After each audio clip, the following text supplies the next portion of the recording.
E o deload, o que acontece? Na periodização, eles trazem duas terminologias bem interessantes.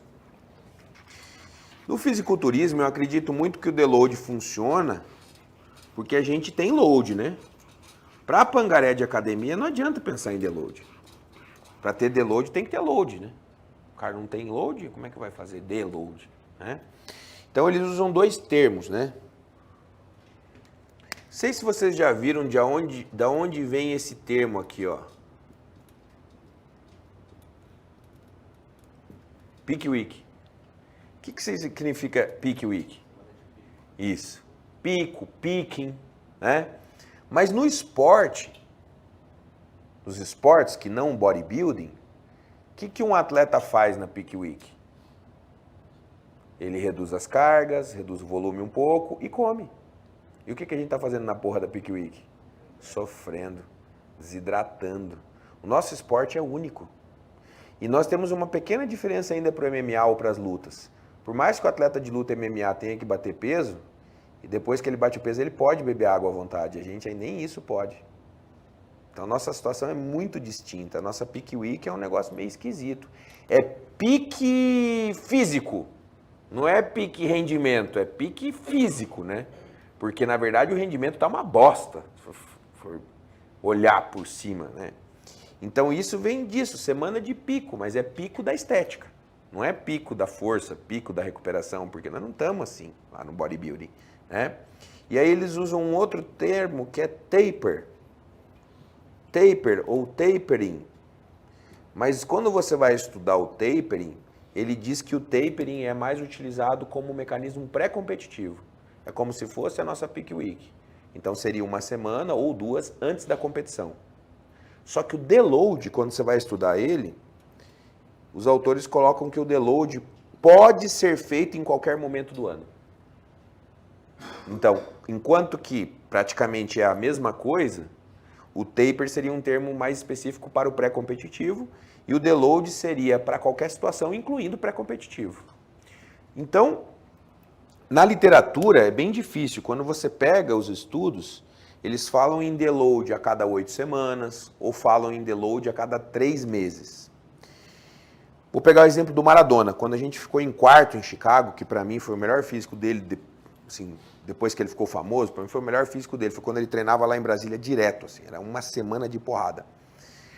Como ele treinava 3, 4 dias lá muito pancada, eu raciocinava que podia ter deload antes de 3 meses, porque ele realmente ficava muito quebrado. Aí depende muito como a gente está fazendo a progressão. Mas eu acredito que independente disso, num bodybuilder que treina sem parar, a cada 3 meses seria bom incluir. E aí nessa inclusão, daria para vir a ciclagem de volume. Então programe. O que ele fala como indicativo de deload? Por exemplo, na carga, ele fala para reduzir no máximo 10%. E eu, às vezes, nem isso reduzo. Peso. Quando que eu reduzo carga? Quando tem dor. Aí sim. Mas em termos de volume, ele fala que o volume você pode reduzir entre 30% e 50%. Então aqui que está o segredo para o deload funcionar bem. Pode reduzir aqui se quiser? Pode. Porque todo mundo pergunta isso. Eu reduzo o peso de série ou reduzo só série? Eu reduzo só exercício? Bom, a base está aqui.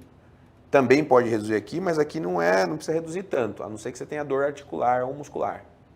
Porque uma das coisas que ele fala é o seguinte, você não programou um deload, mas o atleta chega para você e fala, cara, meu cotovelo está estourado. Bom, então, vamos lá. Vamos para o deload. Né? E aí tem as estratégias. Por exemplo, eu posso reduzir carga, mas eu posso usar um método como restrição de fluxo sanguíneo para me manter treinando bem. Porque no método de manguito de restrição, você pode reduzir a carga para 50%, mas ainda assim o estímulo é muito similar a um treino pesado. Só que aí você consegue treinar. Que o grande problema nosso, para um cara que vive de estética, é parar o treino, né? Que aí você vai perder a estética que você lutou muito para conquistar. E assim, uma coisa que não está claro na literatura e que pouca gente faz é a maior parte dos caras não faz deload para voltar a responder ao treino. A maior parte deles faz deload por causa do cansaço, por causa da dor. Interessante isso. Mas na minha visão como preparador, eu acho que o deload vai além. Eu acho que o deload também serve para deixar você sensível ao treino de novo. Porque você dá aquela baixada no volume, quando você voltar a aumentar o volume de novo, teu corpo vai voltar a responder. Sim. E o segredo é achar um modelo de deload que você consegue fazer sem perder o que você ganhou. Porque a ideia não é essa. Aí tem um estudo que o Belmiro postou, que eu achei interessante, que ele mostrou que o deload não fez diferença nas variáveis de hipertrofia. Mas quando você vai olhar o perfil das pessoas que foi feito o estudo, não eram atletas, não eram pessoas que estão levando volume no limite. E até eu sempre falo isso, pessoa que treina 2, 3 vezes por semana no personal não tem que fazer deload. Porque de 7 você já descansa 4.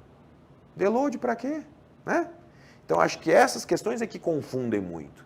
Quem é que precisa de um deload? Um bodybuilder provavelmente precisa. Né?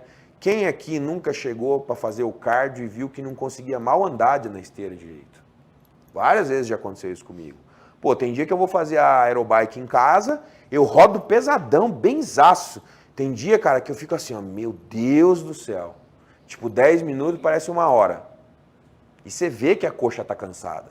Então ali os sinais estão aparecendo, né?